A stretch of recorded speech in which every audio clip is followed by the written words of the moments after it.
the years have passed is central to understanding two things. First of all, why society is structured as it is, which we're going to get into in this part, and also, as we'll get into the final part, how and why we can open the door and bring an end to this nonsense. So what I'm going to talk about in this section is some of the rather bizarre background, just a minute, and going into present-day events and how that pans out across what's happening now. So the idea is to introduce, obviously, a big brother global society, very much in the global terms of 1984. And this is the basic structure they're looking for. And I'm going to go through a series in this section of what I call coordinates. We know the coordinates, the world starts to make sense, and what's happening in the world makes sense, because if you know the outcome that is wanted, you can understand the sequences of events that is taking us there, and we can understand there how we can intervene in that. So this is the structure. Very simply, if there's the few and you're going to control the many, you have to centralize decision-making. Because the more points of decision-making there are, the more diversity of decision-making, the less control you're going to have over those decisions. It's like in the old days when I was a kid, they used to have lots of acts where they have people keeping plates spinning on sticks, loads of them all over the stage. And if you have too many plates and too many sticks, too many points of decision-making, then you have plates crashing all over the place. You can't keep control of it. What you want really is one big plate and one big stick, which keep that going forever from a central point. That's the idea. And they want a structure with a world government that would dictate to every country in the world, a world central bank. I'll get into this more in this section. That's fundamentally, not only, but fundamentally one of the reasons for the engineered economic collapse. They want a one world currency, electronic money, no cash, fundamental implications for freedom in that. A world army which would impose the will of the world government on any country that didn't want to accept it, and a microchip population connected to a global computer and the global positioning satellite system. Under that, they want the super states, get into this more later, and under that, they want to break nation states up into regions, which they're already in the process of moving towards, to deunify in a unified response to the edifice of power above. So that's the basic structure. And once we realize that's the outcome they want, you can start to read the world and world events in a very different way. But what I would emphasize is I'm now going to talk about the play-out world, the world as it unfolds in the daily experience. But the fundamental behind it is what we were talking about earlier. The whole thing is about manipulating the way we decode reality, what we experience through the way we perceive the virtual reality game, to stop us understanding that we are consciousness, to put us in the eggshells of little me, and to manipulate the way that we our heads world. That's all the way running through everything. So, once upon a virtual reality, I'm going to just go through a sequence of events that kind of brought us to where we are now. And I'll pick it up in this period, I don't know, 12,000 years ago, maybe more, where there are so many stories and myths. I think it's about 2,000 books in print, I was reading somewhere, about Atlantis and these civilizations, of advanced civilizations, which existed in what is to conventional history, prehistory. And these civilizations were destroyed by vast cataclysmic events, which you can see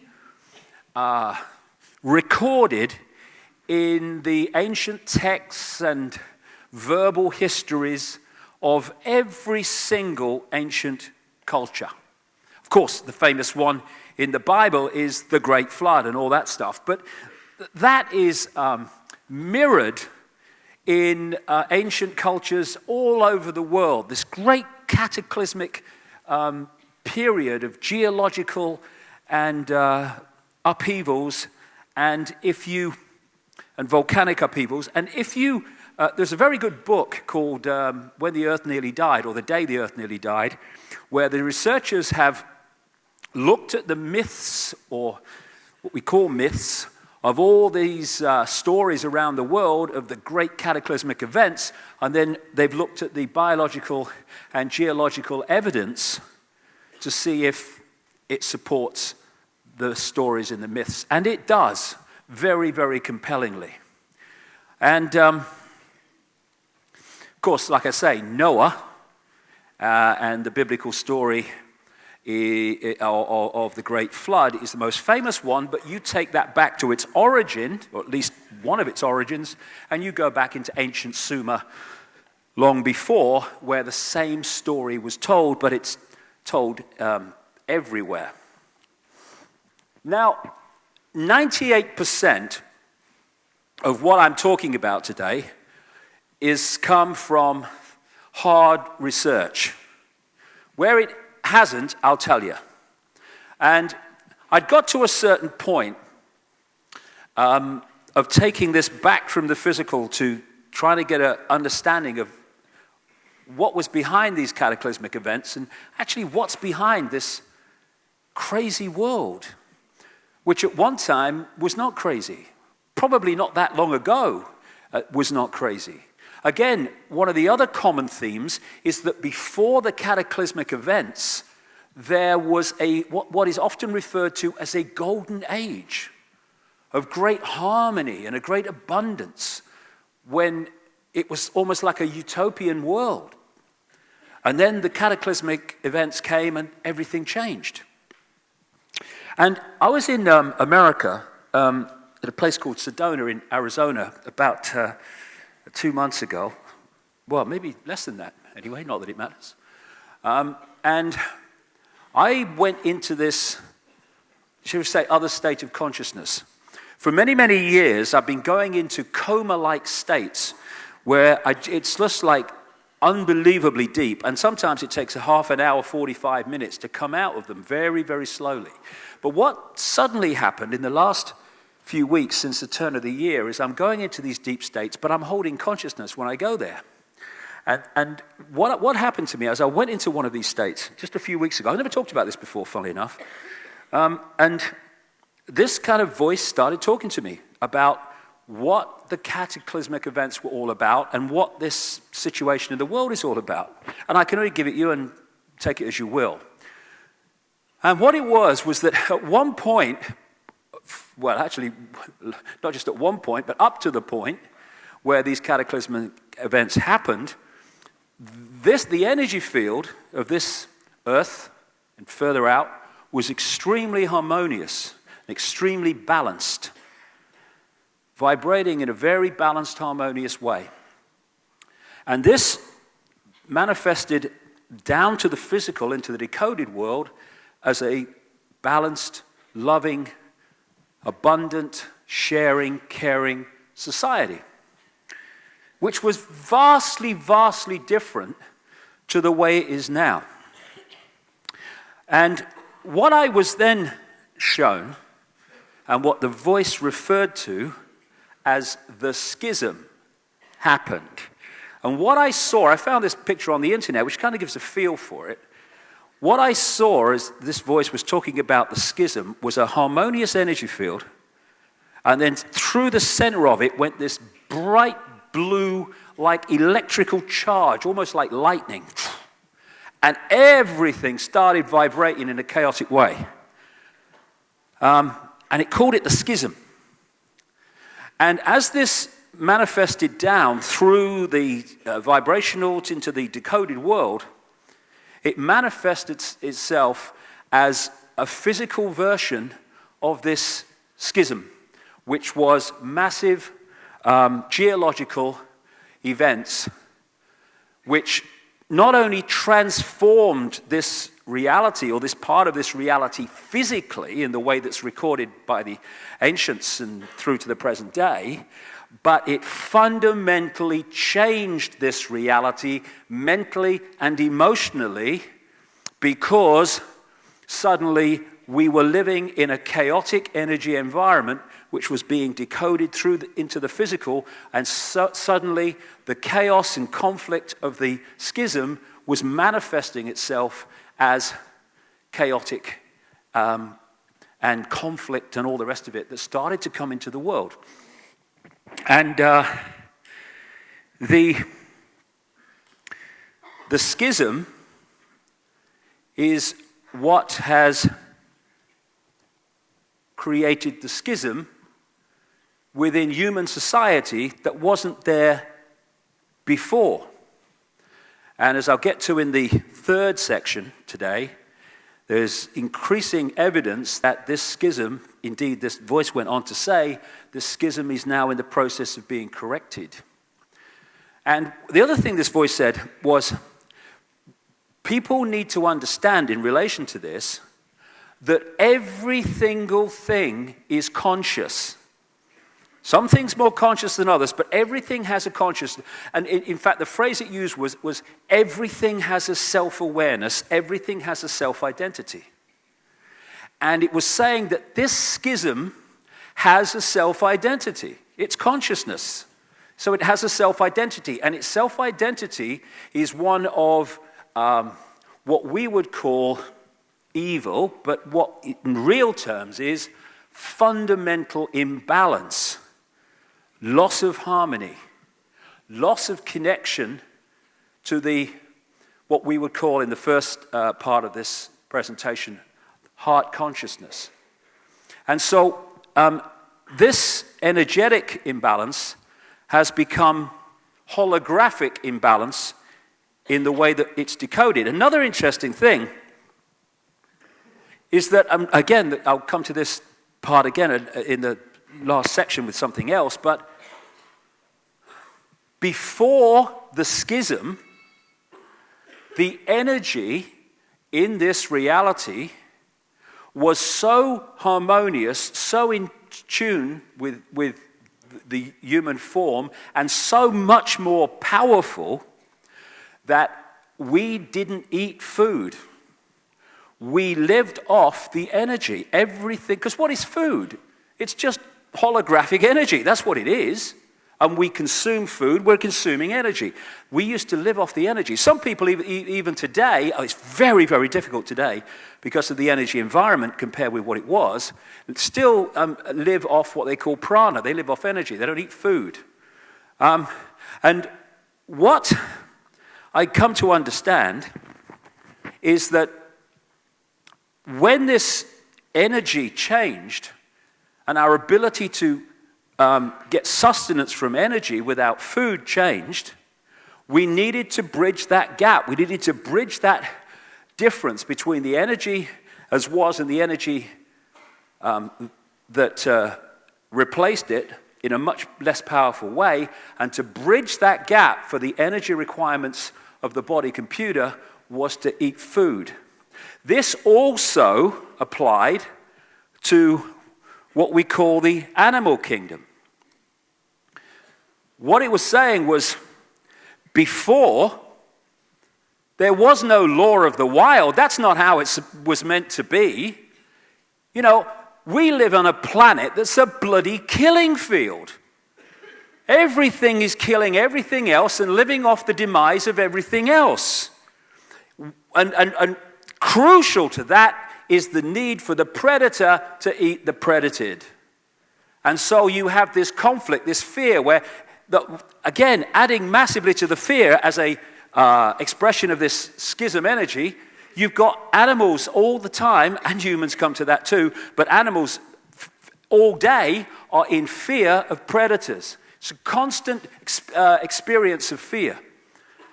And what it was saying was, although the Bible talks about the wolf laying down with the lamb, a lot of people talk about the lion laying down with the lamb. The point is, when there was no need to eat food and therefore be a predator, there was no conflict, there was no fear, and everything was in harmony. I know it's very difficult to get the mind around that, given what we're experiencing today, But if you think of harmonious energetic environment and then a very different one, the two express themselves physically, as they always do, in the society that we live in.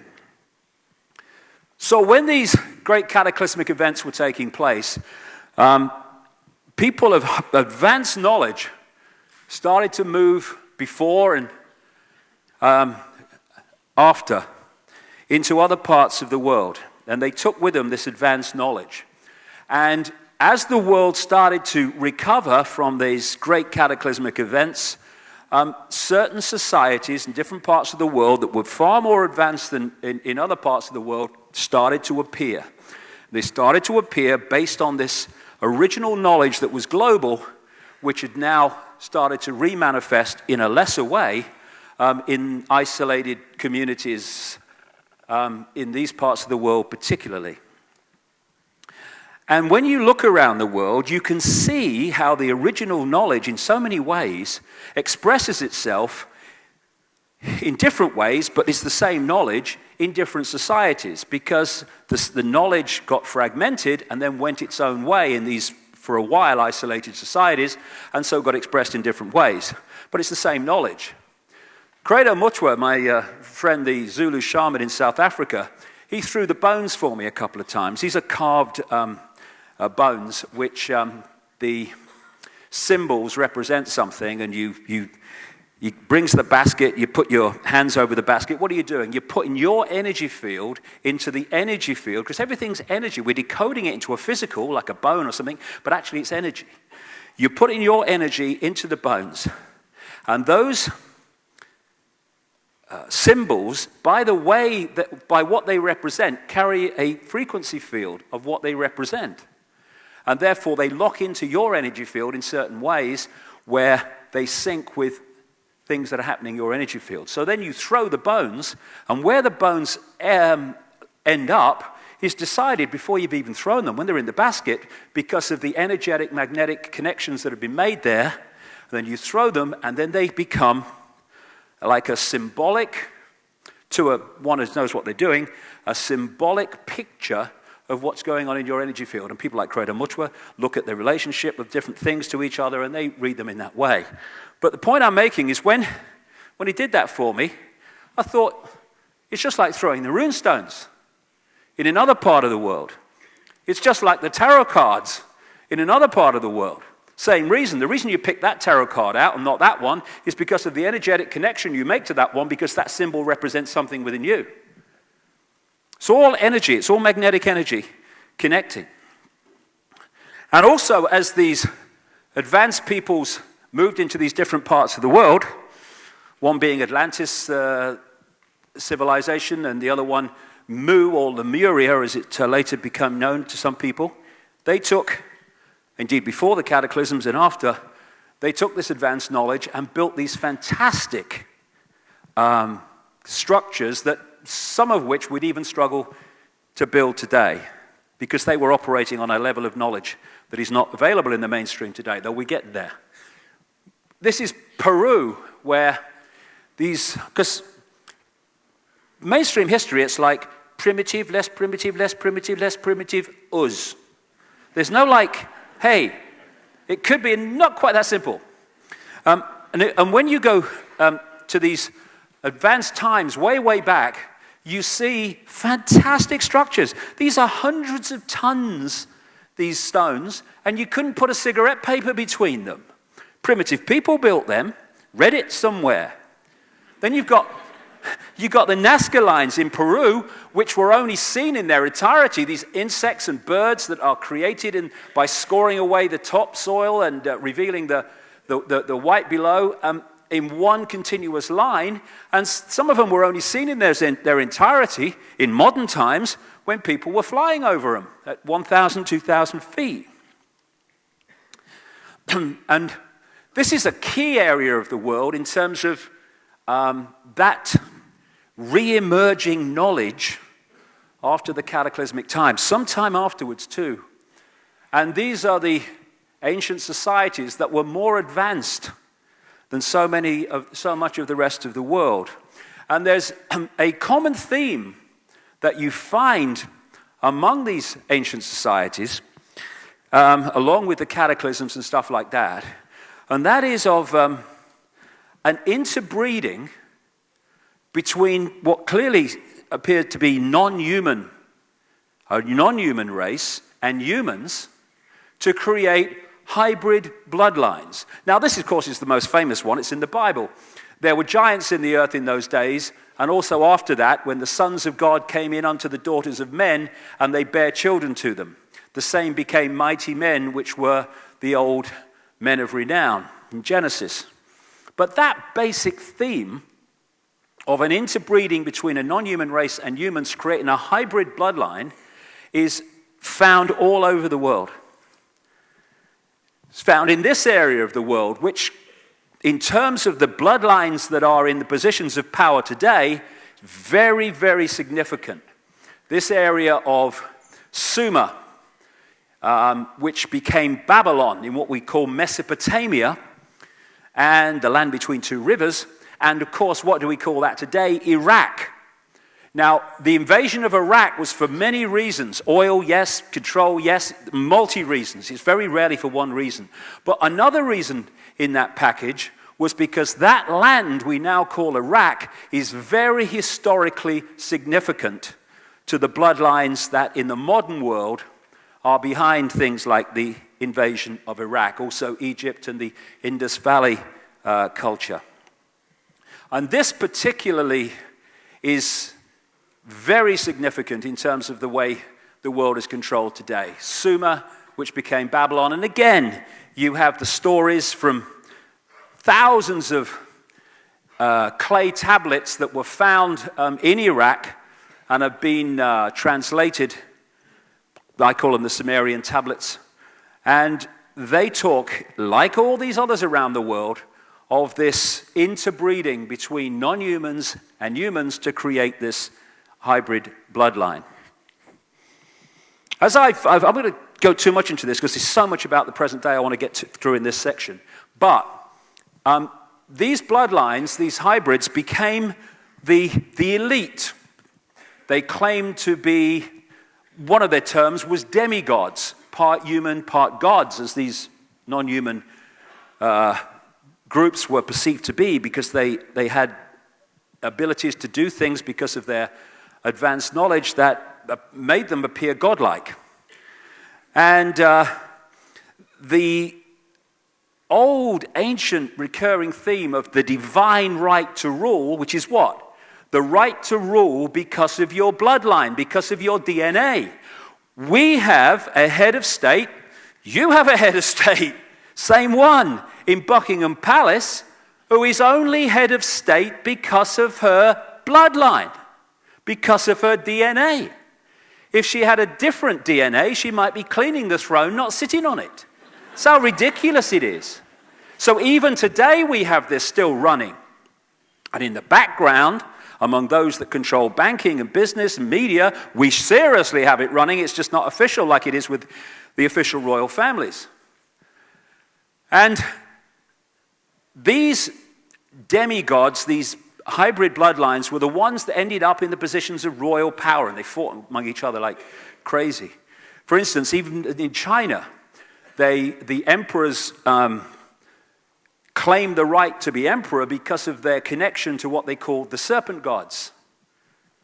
And that's a common theme, the serpent or the reptilian figure. So these bloodlines, let me just hold on that for a second. These bloodlines moved out of that part of the world as what we call time past, and they moved up into Europe. And one of the places that they established themselves was Rome, where they were the bloodlines behind the Roman Empire. Now, one of the common themes that you find wherever these bloodlines went is an empire. You had the Babylonian Empire, for instance. They had the Sumer Empire before that, though that's not recognized in official history too much. And then you had the Roman Empire, and then they moved up into Northern Europe and eventually located their headquarters in Britain, particularly London. And what followed that? The British Empire, on which it was said the sun never set because it was so vast. And Then we had this sleight of hand, because what the British Empire and the others, the French Empire and others in Europe too, same, but the British Empire was the most significant because of its size, what they did was export the bloodline all over the world.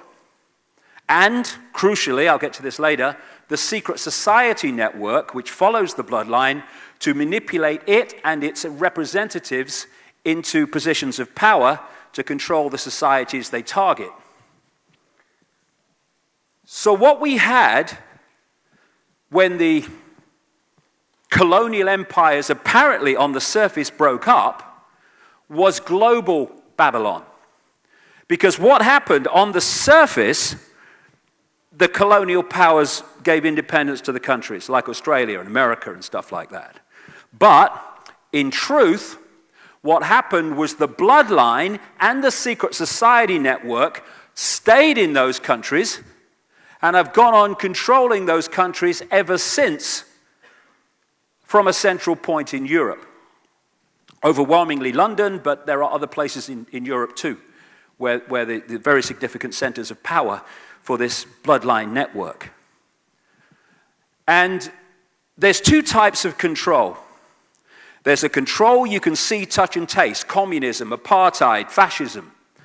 And at least the people under those tyrannies understand the situation they're in. They're in a tyranny. And they can see, at least the front men, who are in control of the tyranny. Eventually, it might take a long time, but eventually there will be a rebellion against that kind of tyranny where you know where you stand. The greatest form of control, which can go on forever until it's exposed, is a tyranny you can't see, touch, and taste, where you're sitting in a prison cell but you can't see the bars. Because people don't rebel against not being free when they think they are. And so what happened in this sleight of hand when the colonial powers apparently gave independence is there was a move from a tyranny you could see, colonial control from London overwhelmingly, to a tyranny you couldn't see, which is called democracy, which is called putting a cross on a piece of paper every 4 or 5 years, and then the people you voted for or not voted for often doing what they bloody like. It's called freedom. It's very good. I want to try it sometime. And so what we've had is a hidden tyranny ever since, masquerading as freedom. And what these bloodlines and the secret society network they control have done is set up the equivalent of a transnational corporation. As transnational corporations work, they have a headquarters, and then in the different countries they have subsidiaries. And the subsidiaries do what the headquarters tell them to do. Corporate policy, they call it. Well, what these bloodlines have done is exactly the same, only it's secret societies for subsidiaries. The headquarters, the center of the web in Europe, dictates the ongoing policy, which is constant centralization of power in every area of our lives to bring about this point where the few can control the many from a central point. And in each country is the subsidiary network of the secret society network, and that network in each country has the job, and it's bloody completed it a long time ago now, of controlling that country's government, any political party that has any chance of forming a government, its banking system, its transnational corporation system, its media ownership, and the military, and all these other institutions, medicine, science. And so, having established that in different countries around the world, when the central point, the spider in the center of the web in Europe says, this is what's going to happen now, these subsidiary groups start to bring it about in their sphere of influence, their country. And this is how you see, and it's more and more blatant now, this is how you see the same things happening in every country virtually at the same time. When there's a problem, like a financial crisis, engineered of course, then the reaction to the problem, and maybe we could sit down and say, well, maybe we could do that, maybe we could do that, maybe we could do that. What about that? Try that. No, there's one solution. And in the case we're experiencing now, it's throwing infinite amounts of what we call money at the banking system that created the problem. That is the answer all over the place because that is how it's coordinated to be. The idea is to control through this web every area of the world. And they've been doing it covertly and building up that control to the point now, and I said this years ago, there's going to come a point, because it has to come, if they want to bring from the secret and hidden into changes in society, there has to come a point where this stuff breaks the surface where we can see it, because it has to if it's going to become the changes in society they want. And we're at that point now where it's clearly broken the surface and we can see it. And what they've done is created this tapestry, web of transnational corporations and groupings which appear to be different and have different owners and different agendas and competing with each other. But it's like going down a high street and you see all these different names, and again, some of them seem to be competing with each other. But when you do the research and you go back and you look at the holding companies, you find that the same holding company controls this and that and that and that, and actually controls this, which is apparently competing with that. And this is what they've done. These families and their secret society network, which go under the name of Illuminati, the illuminated ones, they are the force that is ultimately behind all these apparently unconnected groups and corporations, and they move as one unit as a result. And the idea is to imprison humanity in the way that Orwell described, and the way we're experiencing now, not even by the day, but by the bloody hour, of more and more surveillance, more and more control, more and more suppression, more and more police state.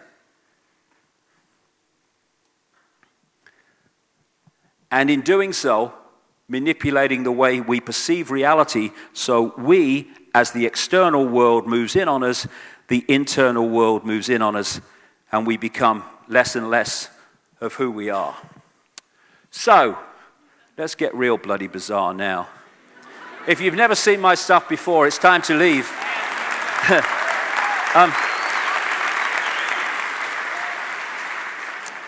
Who are this non-human group or grouping behind these particular bloodlines, and how do they interact? I had to go through this, so everyone else should as well. I was minding my own business in the 1990s, and suddenly, I don't know what is this force I picked up or picked me up, I don't know, 20 years ago. But it's like opening and shutting doors and in a maze, and it says, okay, not down there, down there. Look at this. Okay, now look at that. And what tends to happen is a theme comes into my life, and suddenly things are coming at me in relation to that theme from every angle. From 2003 to now, it's been the nature of reality all the time. Just earlier to that, from the just after mid-90s onwards, I kept coming across people who were telling me they'd seen, apparently human people, turn into a reptilian form and then go back again in front of their eyes. And you think, okay, right, back burner with that one. But as the months and the years passed, these were coming at me all over the world. And then I started looking at ancient texts and stuff like that and accounts, and you could find the same stories being told all that apparently time ago. And there are many non-human entities that are interacting with this reality. But the theme that keeps coming to me over the years in relation to these bloodlines behind the Illuminati is of some form of reptilian entities, which are the next stage on. because it goes on beyond them, but the next stage on behind the Illuminati bloodlines and the interbreeders with them is this reptilian group, which sounds real strange until you go with it. Now, again, this is why the first part today is so important. These people know that the body is a biological computer. So to them, that's how they look at it. What we call procreation is the downloading of two hard drives, if you like, into one, which creates the offspring. To these people, they see that as a downloading of a computer program. And so the obsession, and this is real, goes right back to the ancient world, right up to the present day, the obsession that these bloodlines have, take royalty, aristocracy, and the major banking and business families of the world, they interbreed incessantly, and always have.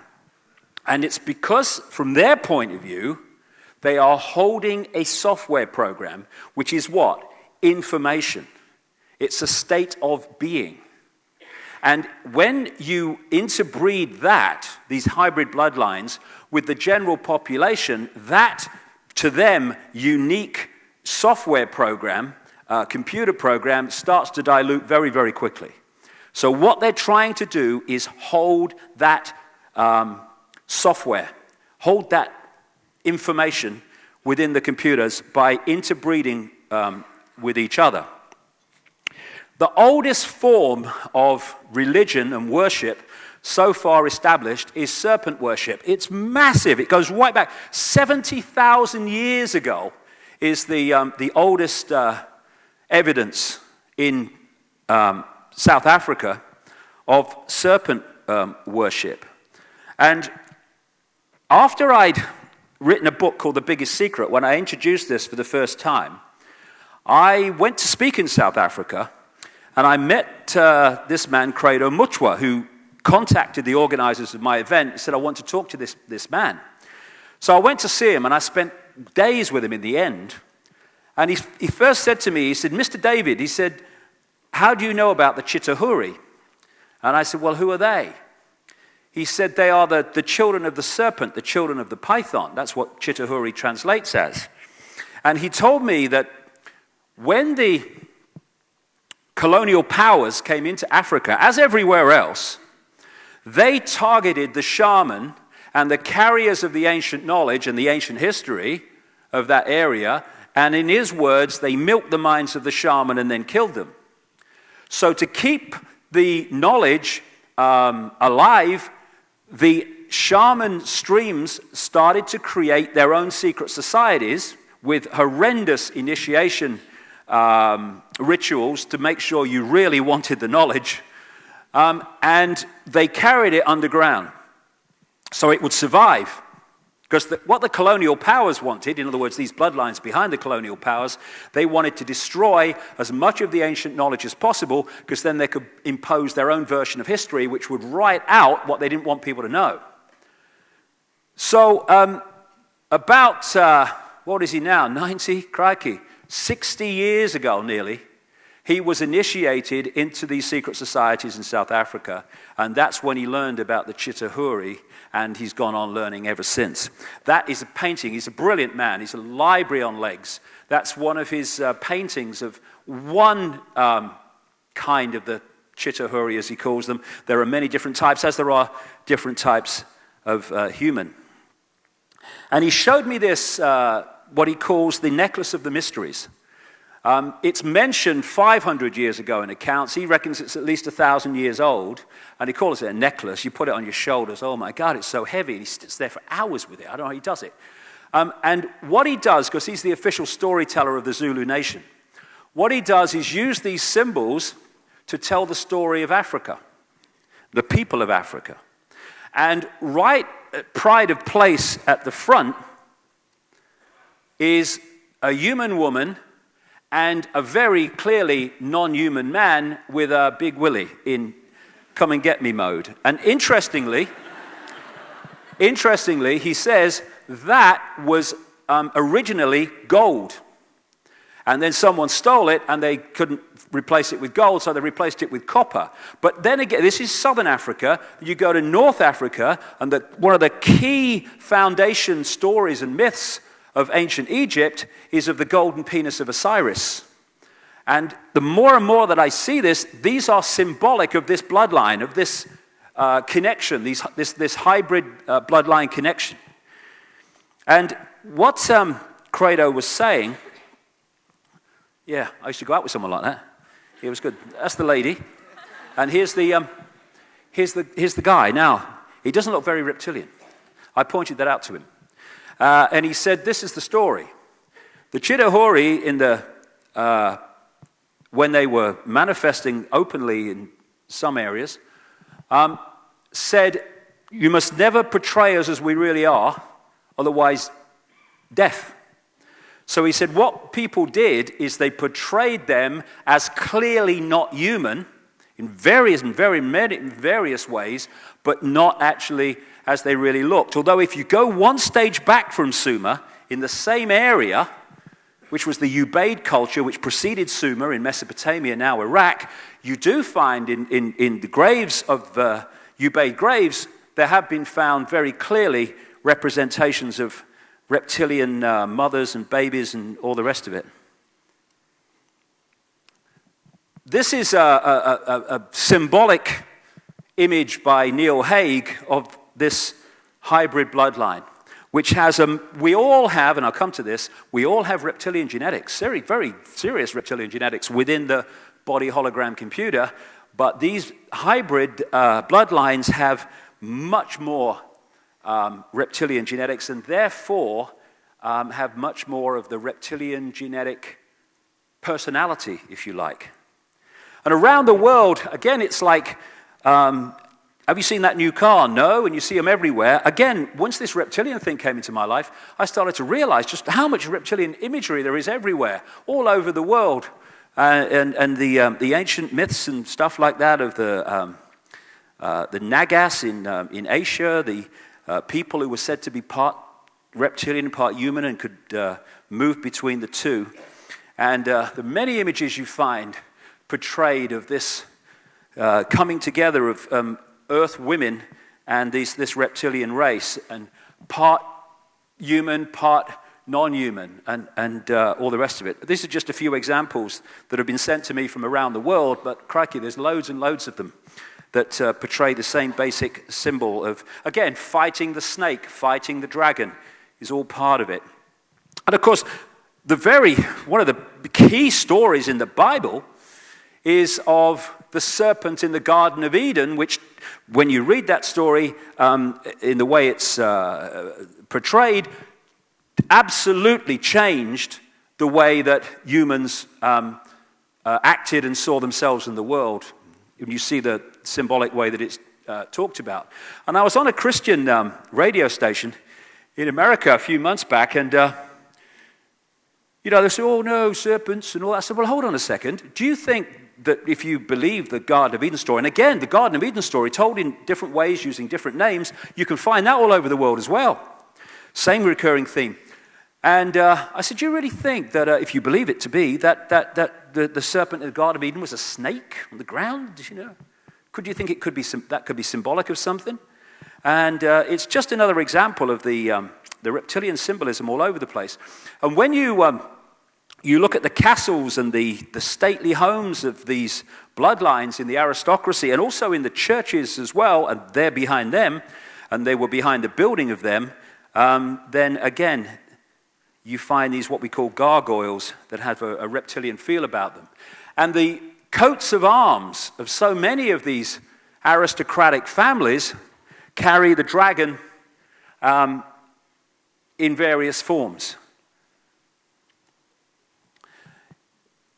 Some people, and there is a lot of truth and accuracy in it, describe London as Babylondon, because that became the new center of this bloodline network. And that's why this tiny bloody country just off the coast of Europe had that empire that spanned the world. How could that be? Because that was the the center of their operations, and therefore was the center of their empire. And so appropriately, the very symbol of the City of London, the financial district, the original City of London, where St. Paul's Cathedral is and all the financial stuff, where they've messed around with the global financial situation as we're currently experiencing, the symbol is two flying reptiles holding the shield of a very significant secret society within the Illuminati web called the Knights Templar that control London.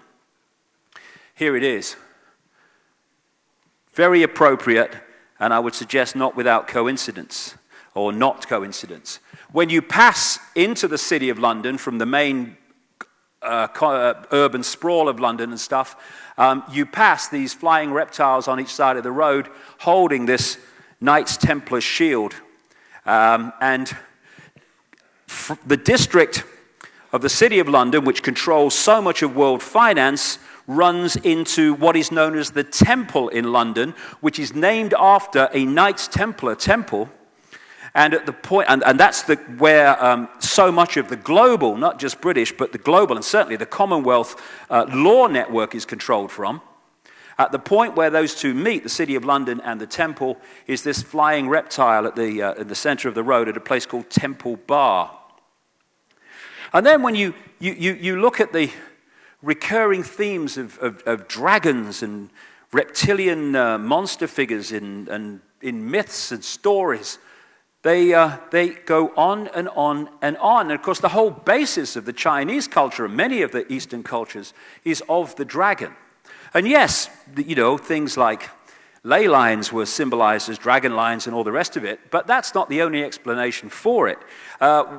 Why would the ancient emperors of China say, we claim to be emperor because of our descendants from the ley lines? I mean, they wouldn't do that. They said descendants from the serpent gods. That was their symbolism of the serpent, the gods. The word Messiah comes from Messa, which is the fat of the Nile crocodile, which they used to use to anoint pharaohs. Christ itself means anointed one. And even the devil in the Bible is described as in reptilian terms. And the great dragon was cast out, that old serpent called the devil, and Satan, who deceiveth the whole world, he was cast out into the earth, and his angels were cast out with him. And this theme of fallen angels, again, drops into this same theme of this takeover, which has been gathering pace through the centuries and now is where it is today. This is a painting by Credo Mutwa in South Africa, not far from the Kalahari Desert, which is a painting on his hut, which is symbolizing an ancient African story of the Chitahuri and how they ate people. And this is Alfa Romeo, which is straight from that ancient myth. I mean, why would Alfa Romeo have a bloody snake in a human? It's a bloody car. And next to it, of course, is the red cross on the white background of the Knights Templar secret society. This is a home of Silvio Berlusconi, who thinks after an earthquake disaster, just see it as having a weekend of camping. I mean, this man's not real, but he's leader of Italy. I don't know whether you saw that story. That's what he said, that the people in that earthquake zone should see it as a weekend of camping. I mean, you can't make these people up. They have no empathy. And again, here's that same theme. The fairy stories and the fairy tales of the frog turning into the prince and all these constant themes relates to the same stuff in the ancient world coming through to today. And this is a book that's given to some American school children, and it's about shape-shifting from reptilian into human. And they say I'm crazy, and they're giving it They're giving it to school kids. Oh, it's just a story. No, it's not. I wish it was. And this is a point, and this has got me tremendous ridicule. I don't care, I'm bothered. But shape-shifting, right? This is another recurring theme, not just in the endless people now around the world who said, yeah, I saw that, I've experienced that, seeing someone move from a human to a reptilian form and back again. You find this too in the ancient accounts, the shapeshifters, and not just into reptilian, but into other forms as well. And then, again, I keep saying it, this is why the first part of this presentation was so important, because without that, we really can't get a fix on some of this stuff. People say, and I understand it completely, you can't shift from a solid body to a solid body and back again. It's daft. I agree completely. You can't. But that's not what's happening. These different physical forms are energetic fields. Let's go back to that image from earlier of the energy field. It goes through the decoding system and becomes an apparently physical form that we see in our everyday life. Shape-shifting takes place in one place only, in the decoding system of the brain, which again itself is a vibrational field beyond the physical. So you have an energy field that is human, and you're decoding that into a human body. Then the reptilian level of that comes forward and becomes the dominant field, and suddenly you're decoding a different energy field, and then it returns and you're decoding this one again. In your decoded reality in the experienced holographic physical world, you see someone human, you see him reptilian, you see him human. Did you see that? It's only going on in here. Of course, shape-shifting from solid to solid to solid is impossible, but that's not what it is. How appropriate. Because they're holograms. All physicality is holograms. It is an energetic field, and at the end, the level of the energetic field, because it's not solid, it's movable, changeable, and then becomes changeable in the decoded reality as we observe it in their head. That's where shape-shifting goes on. And again, we are perceiving, through what we call visible light, a tiny frequency range of human sight, human decoding. But just outside of this frequency range and beyond into frequencies well away from this one are endless kind of worlds and realities. And I say further away in that sense, but actually they're all sharing the same space. You know, in this space that I'm standing in now are all the radio and television stations broadcasting to Melbourne. I can't see them, they can't see each other because they are operating on different frequencies. And when you tune into one of those frequencies, that's what you get. And what this physical body does is to tune us through that telescope I talked about earlier into and through the receiver-transmitter crystalline structure, it tunes us into this tiny range of frequencies called visible light, and this becomes the only reality. But interspersing this reality is all existence. And just outside of this frequency range, just beyond visible light, lie these reptilian entities and many other entities too. And, you know, you'll be in a house and you'll see a cat, for instance, reacting to what is to us empty space. And you'll say, what's wrong with the cat? Don't be daft, nothing there. But to the cat, there is something there because its visual frequency range is much greater than ours, and therefore it's seeing things in the space that we can't see. And it's because this knowledge is kept from us that things that are happening in the world are dismissed as ridiculous, and people like me are dismissed as crazy because it's a very simple, very powerful thing. And it sounds an obvious truth, but sometimes we miss the obvious truth. People's sense of what's possible comes from what they think is possible. And what they think is possible comes from the information they receive to tell them what is possible.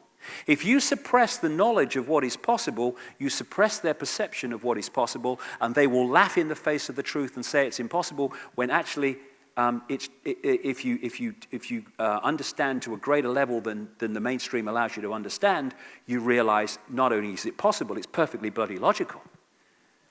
So, just as we have ghosts, as we call them, which is energy just outside of our frequency range, and sometimes it just enters our frequency range, and we can see it as ethereal.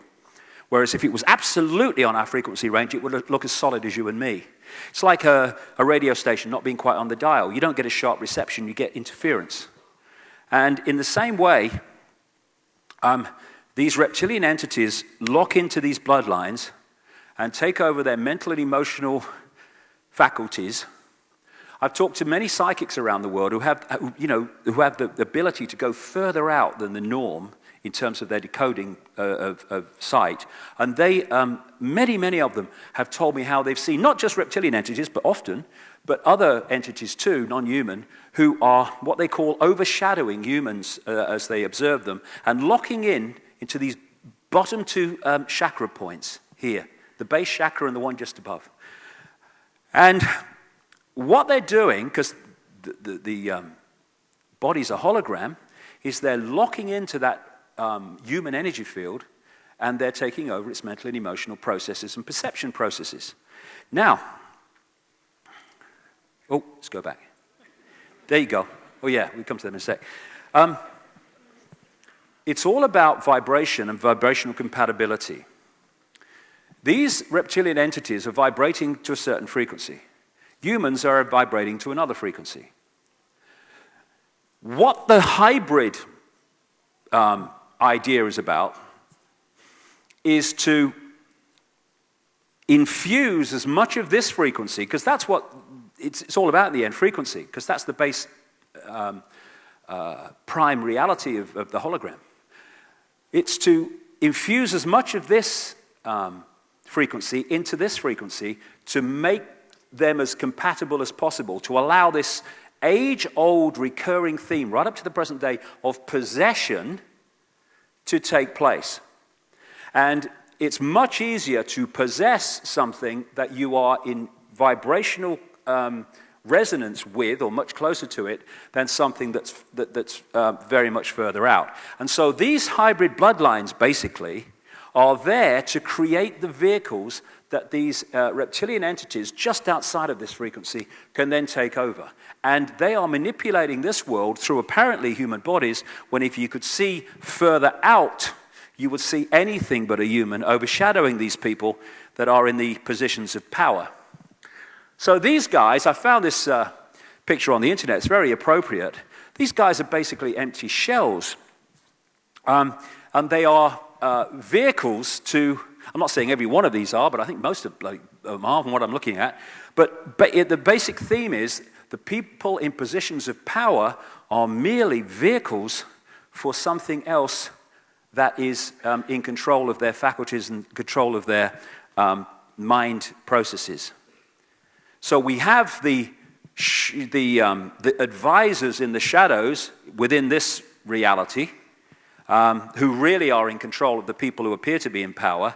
And then one step back from them, just outside of this visible light dimension, we have these entities that are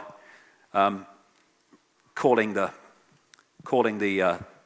shots in so many ways through into this reality in terms of what happens here. And after my experience of this explanation of the schism and all the rest of it, I refer to these now as the schism people, because this schism resonates out down into this reality, this disharmonious conflict, chaos, and all the rest of it. And as it plays itself down into this reality, it manifests itself in various ways. And it is in those entities that lock into that schism energy, they manifest its state of being. They are expressions of it. And you find that these people do not have the basic values of compassion, empathy that most humans have, because they're locked into a deeply disharmonious and imbalanced consciousness that manifests out those values. And so to these people, pepper bombing Baghdad, they have no emotional consequence for that at all, because they have no empathy. Whereas we couldn't do it because we would have empathy with the consequences for others of their actions. And so they are operating on a completely different point of observation of life, reality, than we are. And therefore, anything goes with these people because of that. And these schism people, as they've taken control of human society, have created what? A human society that represents that schism. It's division. It's fighting with each other. It's trying to compete with each other, dominate each other, top dog, up the greasy pole.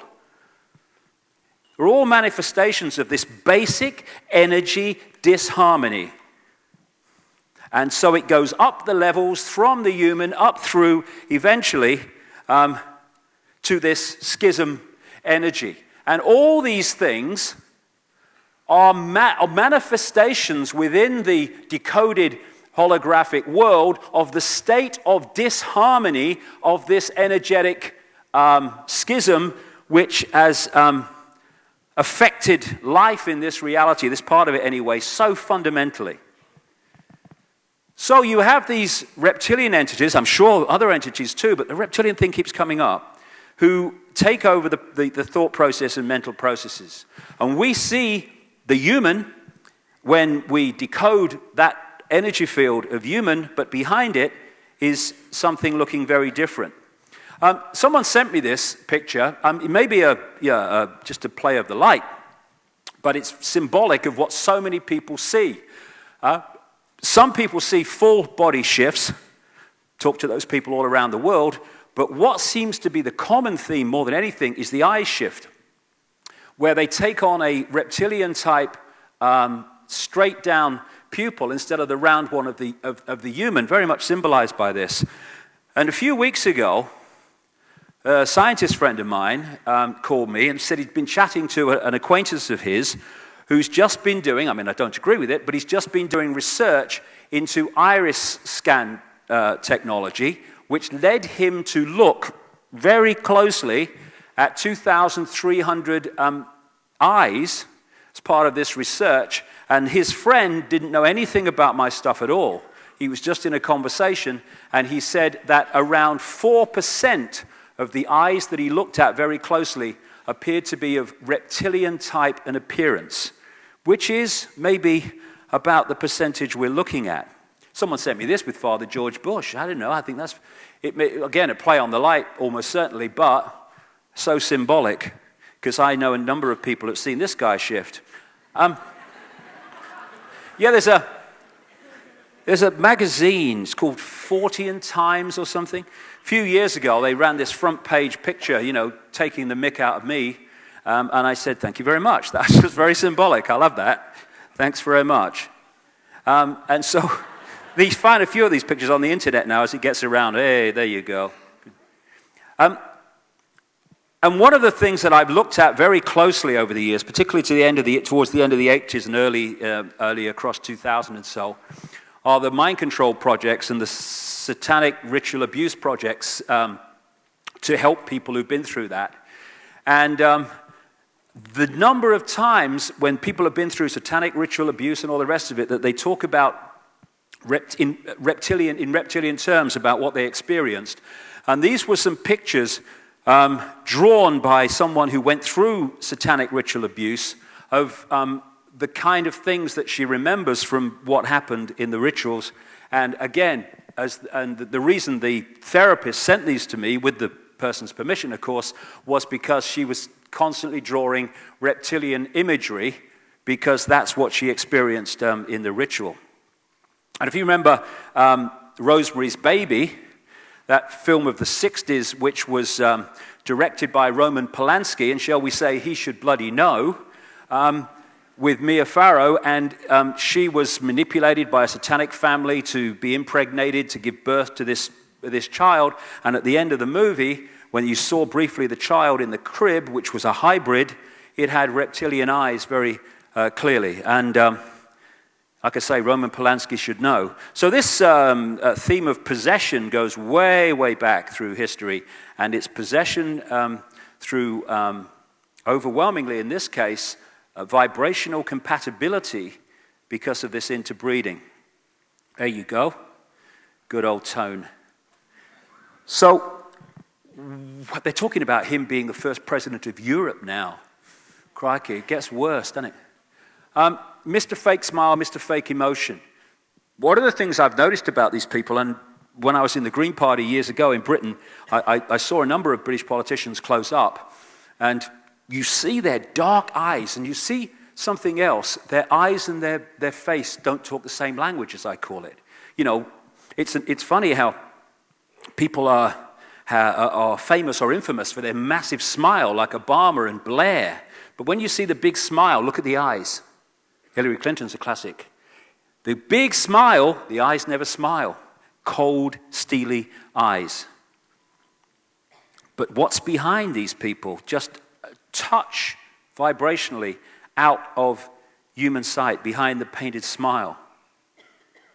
This guy, Ted Heath, he was Prime Minister of Britain from 1970 to 1974. He was the guy that signed us into the European Union.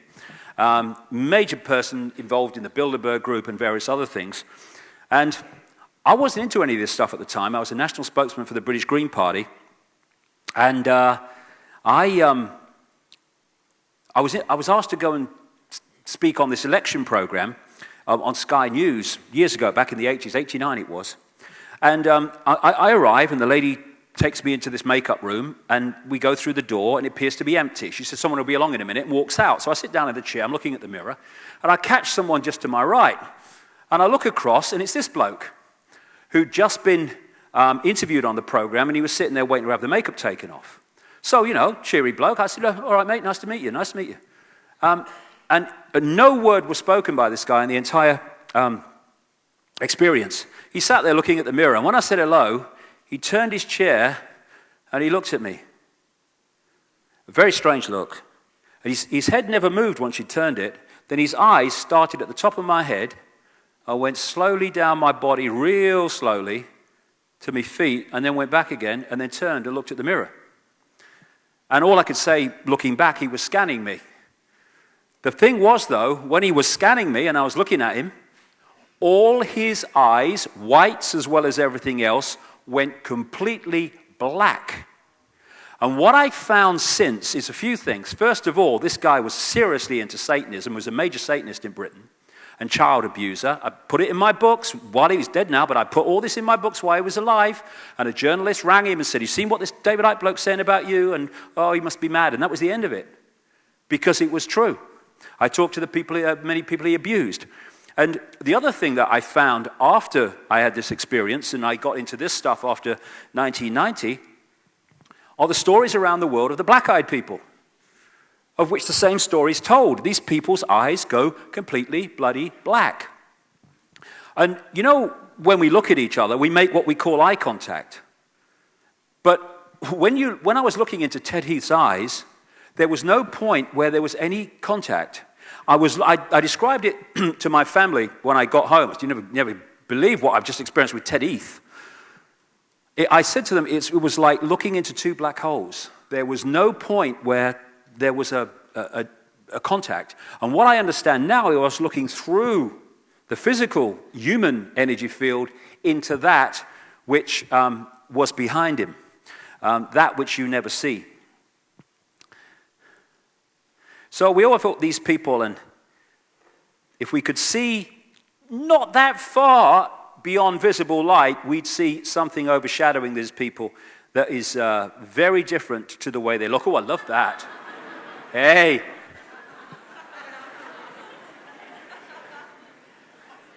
They say a picture tells 1,000 words, don't they?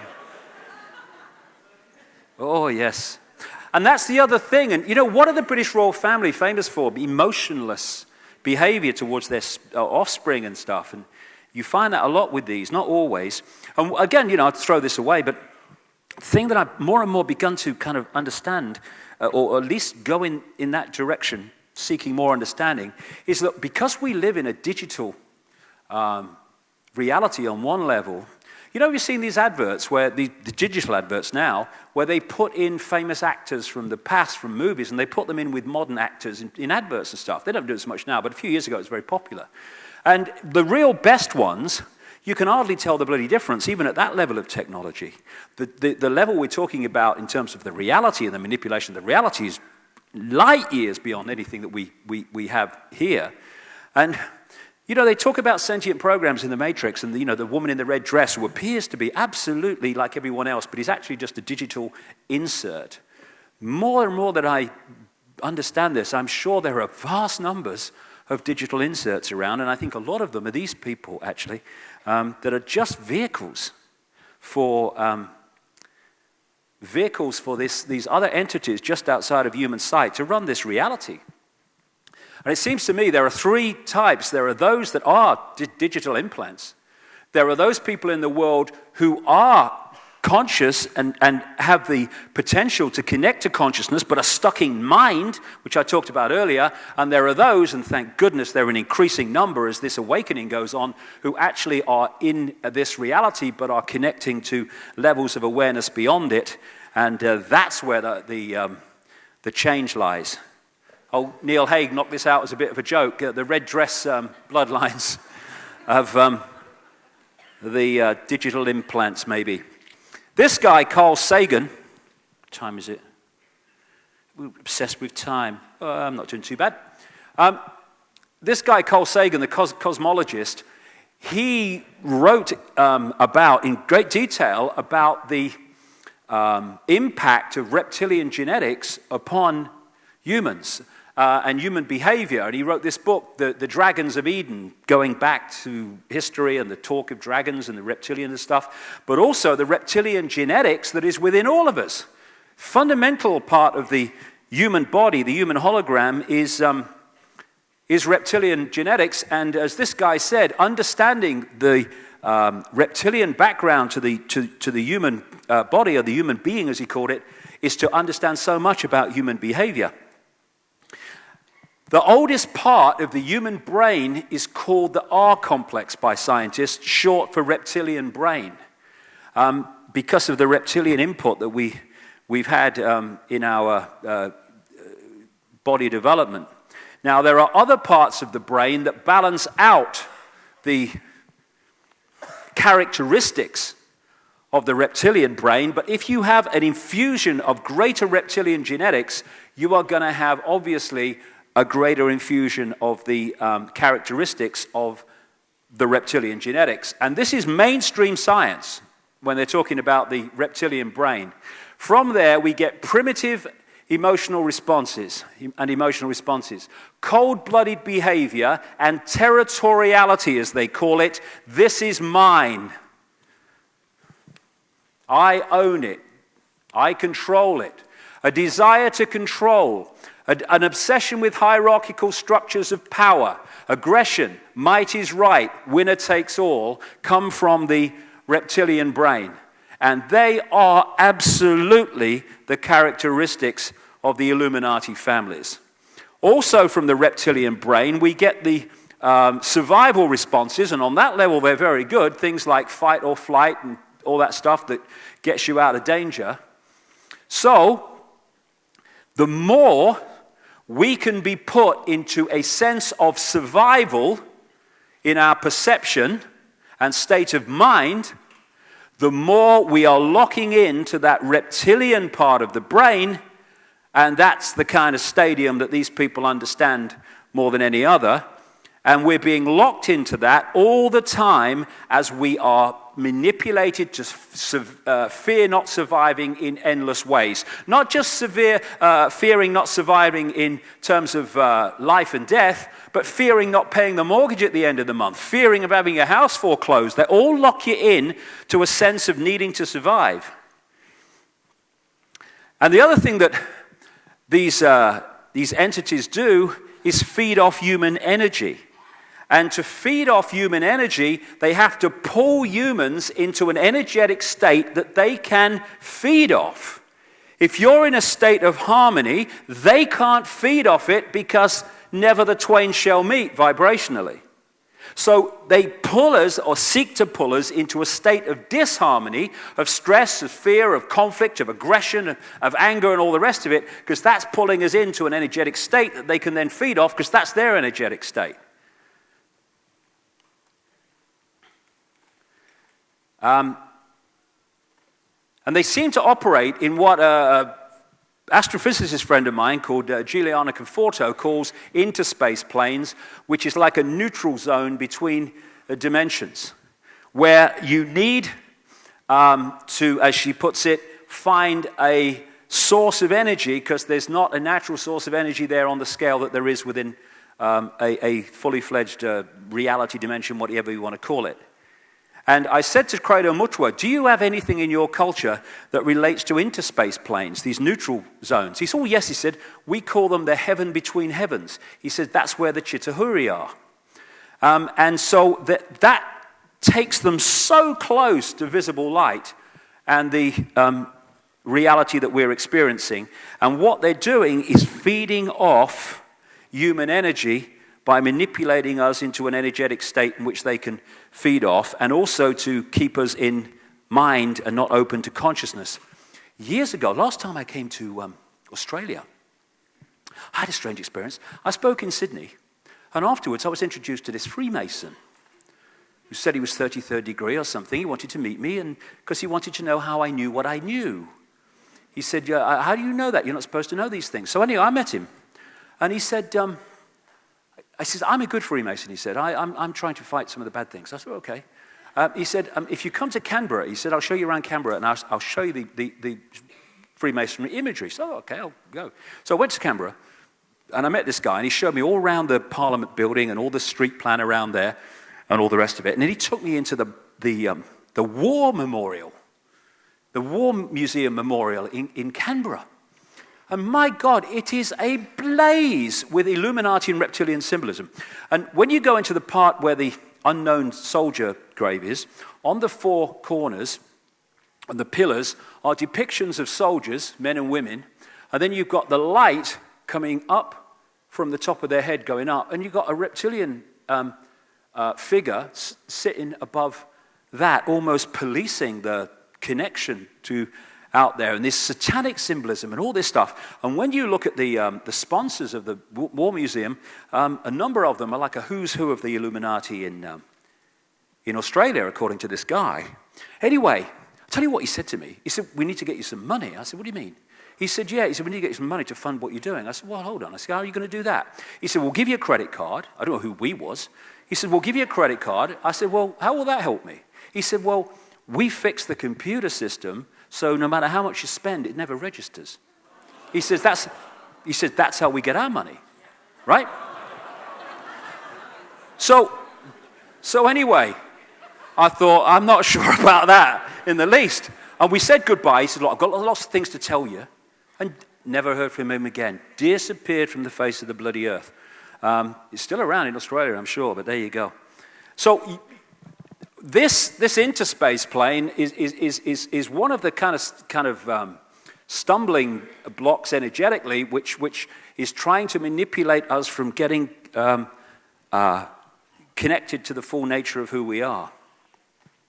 So this is seems to be the structure. Certainly at this level, it goes further out up to that schism, I believe. But at this level, you've got the reptilian entities. And Nephilim, that was the name of the hybrid bloodline in the Bible, the Nephilim. Just one of many, many names that they're called around the world in different cultures. The reptilian entities possess their hybrid stooges. And the secret society network within this reality manipulates the stooges and their gophers and agents into the positions of power at the top of the pyramids in all these different countries. These are the subsidiary networks I'm talking about. They then control all these other things like politics, finance, media, military, religion, and the royal networks, because that locks into them. And then down come the people. And these people at the top, who appear in everyday reality and on the news bulletins, often to be at odds with each other and fighting each other. And so lots of infighting goes on among these people because they're so imbalanced that of course they're going to fight for them among themselves, but there is a level that knocks heads together when it gets in the way. And so they're manipulating, playing different countries and groups and Islamic and stuff off against each other.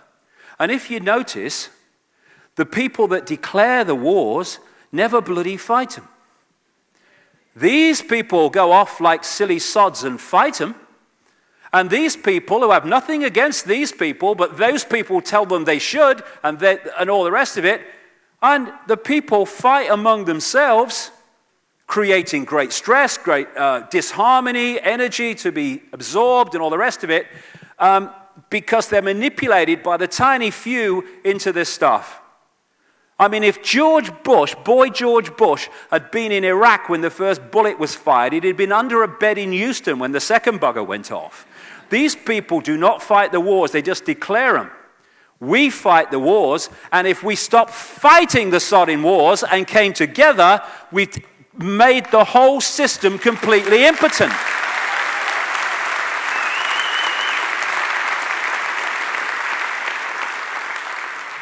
So these are schism people coming down the levels of reality. And they feed off the energy that we generate through our states of emotional and mental states, and they manipulate that. Now, the one energy they can't take, the many energies they can't take, that they're in harmony, but what we call love, the energy of the heart, no way they want anything to do with that. They can't cope with it, and they can't sync with it, and they want to shut that energy off, and that's what they do by manipulating society and playing us off against each other.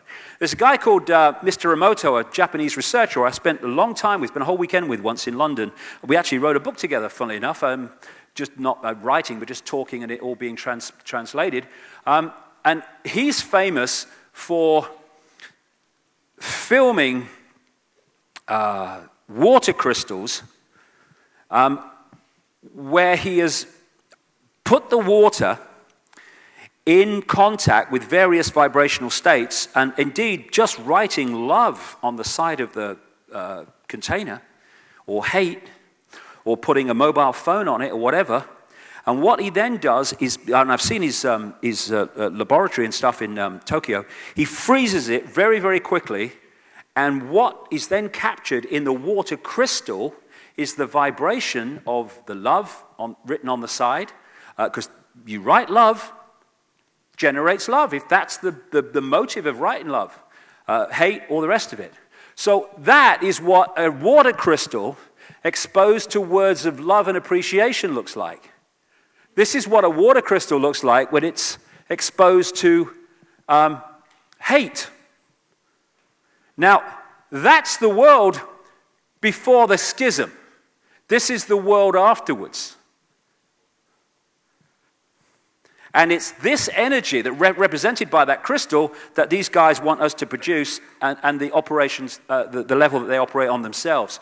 So we need to be very careful about the way we talk to each other, the way we express things, because if you can put the word love on the side of a container of water and create that difference, or hate, imagine what we're doing to the energy field and our own individual energy fields as we interact when we are hurling abuse at each other. But that's what these guys want. They want to conflict, schism, break up. The society is just a manifestation of that schism. So that again is love and appreciation. This is a crystal from water that had a mobile phone tied to it. And everyone's got a mobile phone. Oh, got a mobile phone. They're ever so convenient. Yeah, they burn my brain. It's good. Ever so convenient. You don't have to get anyone to burn your brain for you. It does it automatically. So the idea, and my God, have they succeeded up to this point, is to turn humanity at war with itself. That's the way they do it. And in this film, Monsters, Inc., which I took my son to years ago when he was a little boy, I nearly fell off the bloody floor, because that was all about monsters going from the monster world where there was no source of energy into the human world, frightening children, the scream, was caught in a kind of tube, and they brought it back to the monster world to be the power system of their world. And fear is the biggest, not just controller of humanity and suppressor of humanity, it's the biggest creator of this energetic state that they want. The Matrix talked about feeding off human energy and all the rest of it, turning humans into batteries. And that's what we're looking at in terms of the way the society is created. There are many physical underground areas which have been reported to contain reptilian and non-human entities, and I'm sure that's true within this reality, within visible light, but it's the ones that are just outside that seem to be the cause of this. There are many reptilian entities that seem to be very benevolent too. But the foundation of it all is puppet people. Without this, none of this other garbage could actually happen. That is prime. And the idea is to constantly take us in the wrong direction, make us misunderstand ourselves and reality so we act in the ways that suit them, to be in this bewildered state. World is crazy, we think it's sane. So, God, I wish I had till midnight. I could keep going.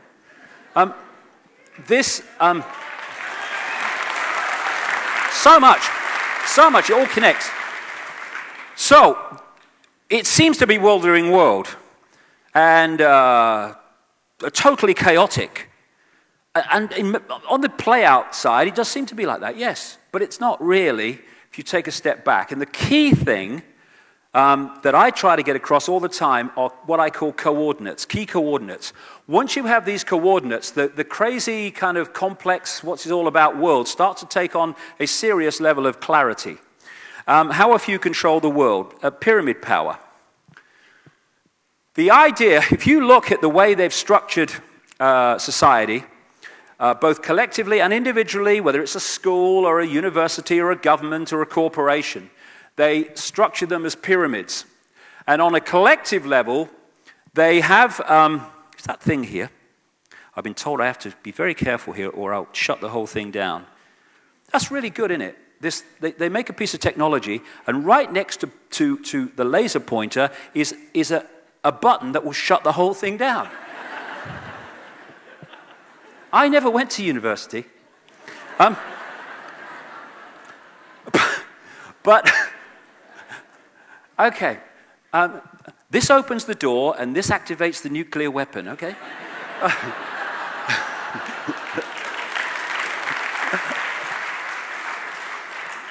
The way they've structured is to hoard the knowledge, this advanced knowledge, both of what we'll be talking about now and what we talked about in the first section, in the highest levels of these pyramid structures that they've created.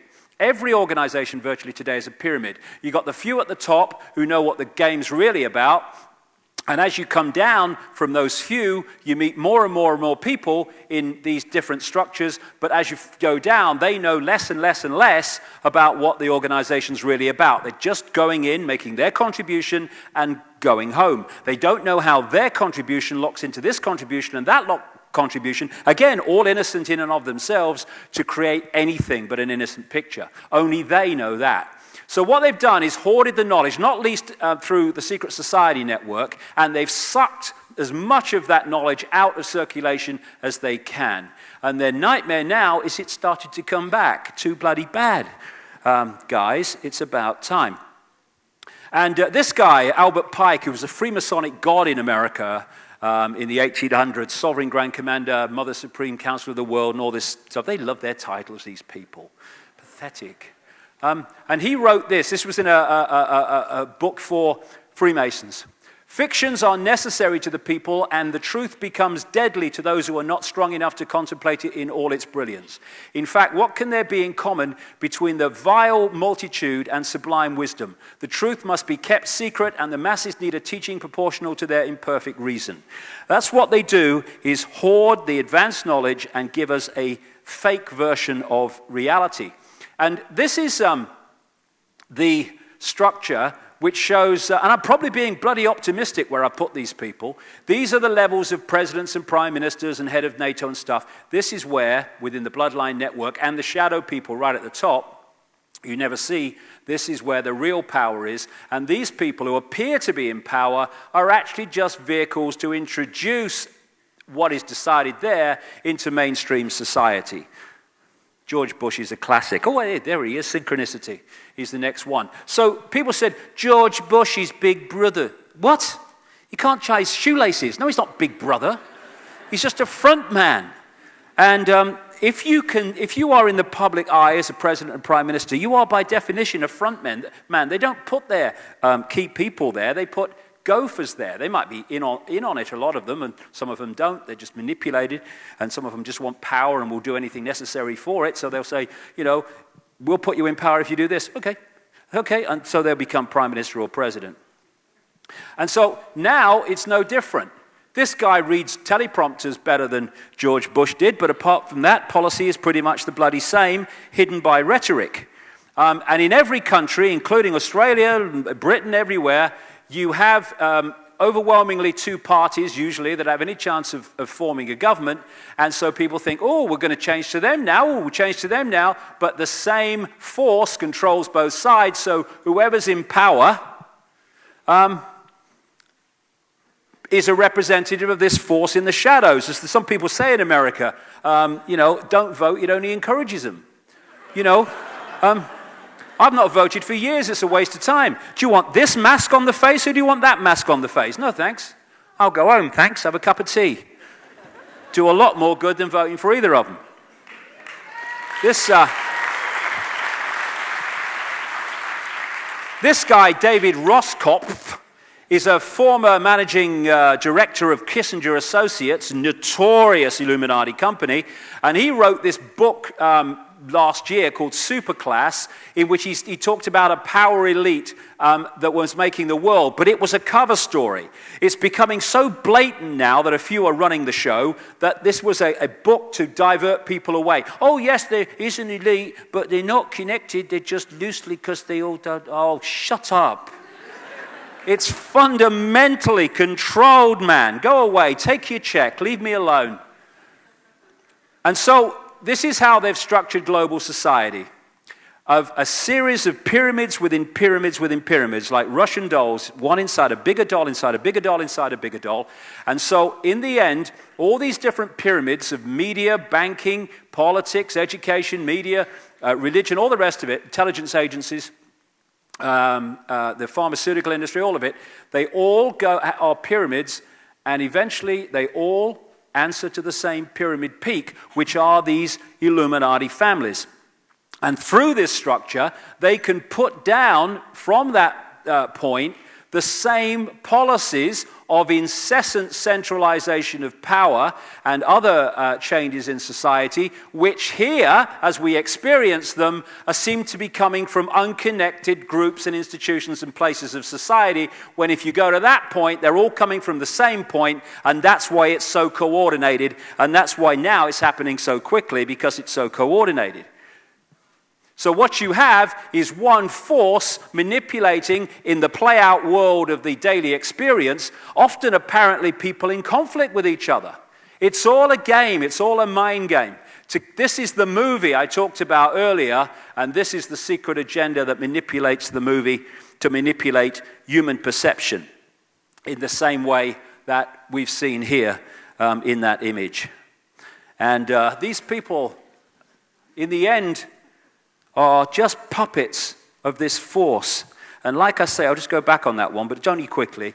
This is to emphasize the point that because of their genetic makeup and energetic makeup, and the way that I now begin to understand they're connected to this schism energy in terms of their perception, this is why they can do these things and have no emotional consequence whatsoever, because they appear to have a very low, at least low, sometimes non-existent level of empathy with the consequences for others of their actions. Another coordinate, methods of manipulation. I think one of the most effective things I've ever come up with in this whole 20 years is this description of problem, reaction, solution, because it is so fundamental to pushing this whole thing on. And it's very simple. Everybody in this room will know about it, but just go for it because we're doing a DVD of this as well. So we'll, for people watching the DVD who haven't come across this before, maybe it's very simple. You want to change society in a way that you know that if you announce it openly, you're going to get a massive public reaction against it. So you don't do that. Stage one, you create a problem covertly. You get someone else to be blamed for it. It could be 9/11. It could be a government collapse. It could be the economic crisis we're having now. It could be a war. You then tell, through an unquestioning, pathetic mainstream media, the version of the problem you want the public to believe, i.e. bin Laden orchestrated it from a cave in Afghanistan or something. And if we had a media worth the name, problem, reaction, solution would collapse. Because at this point, they would investigate the official version, find it was a load of old crap, and they'd report to the public it was a lot of old crap. That's what real journalists do. We don't have many. John Pilger's one, mind, Australian. He's one. And instead, we go official version of events, reported to the public, virtually unquestioned. And it becomes official history without question. At stage two, you want the public to react with anger, with fear, with outrage, and you want them to say, basically, something must be done. What are they going to do about it? And then those who have created the problem, got that reaction, then change society openly through legislation to offer the solutions to the problems they have themselves covertly created. And that method alone has advanced this agenda through the centuries more than any other technique of manipulation. The 33rd degree of Freemasonry has this Latin motto, ordo ab chaos, order out of chaos, problem, reaction, solution. Create the chaos and then offer a new order, a new world order, which is the code name for this conspiracy. And God, it's coming out their mouths all over the place at the moment, isn't it? We need a new world order. You do surprise me. So, this Second World War. The same families and networks were behind Soviet communism, were behind the United States, were behind Britain and the so-called allies, and they were behind Nazi fascism. They put Hitler in power. They funded Hitler. How did Germany go from the Weimar Republic, where they were taking their wages home in wheelbarrows, such was the inflation, to a war machine that took on Europe? Because it was externally funded by people like the Rockefellers. The Rockefellers funded Adolf Hitler's race purity expert, Ernst Rudin, on a whole floor of a German university to come up with his race purity crap. And it was funded by the Rockefellers in America. Because once you realize that this force is working through all sides, like we've just seen with that image, it suddenly is no longer a contradiction that a so-called American family, they have no allegiance to America, they have allegiance to their agenda, an American family would fund and create the war machine that then took on and killed so many Americans as well as so many other people. It's not a contradiction anymore when you know how the game works. And because they brought these two together, they created a massive global problem which allowed them to offer a massive global solution. All those United Nations, like the League of Nations after the First World War, and all the Bretton Woods Agreement, the World Bank, the IMF, and all this stuff was justified, including the European Union. Let's come together in Europe and we'll stop a war. Let's come together and have a central control of Europe, which we've just fought a war to stop. All came together, justified by stopping war in Europe. And now we have another version of it, which I call no problem reaction solution, weapons of mass destruction in Iraq. You don't need even a real problem, you just need the perception of the problem to get the public to support or at least not to efficiently reject what you want to do to change society. And this, now we are facing a presidential version of problem, reaction, solution. So put that in the light and I can see what I'm bloody doing now. I kept looking at my watch and misreading the time. I was very proud of that. I don't want to read the time, really. I want to stay here forever. I'm just getting started. What we've seen in America is presidential problem reaction solution. They brought Bush in just as a front man, fronting up these neoconservative, neocon people that were behind the Bush era and the invasion of Iraq and all this stuff, and Afghanistan. And his job, or that group's job, was to create massive problems, not least foreign wars and stretching them militarily, but also to create massive financial problems towards the end of the Bush administration, which is exactly what they did. And then there's a massive problem, there's great fear and anxiety, and then they bring in the used car salesman with the big smile and the dark eyes and very good at reading television.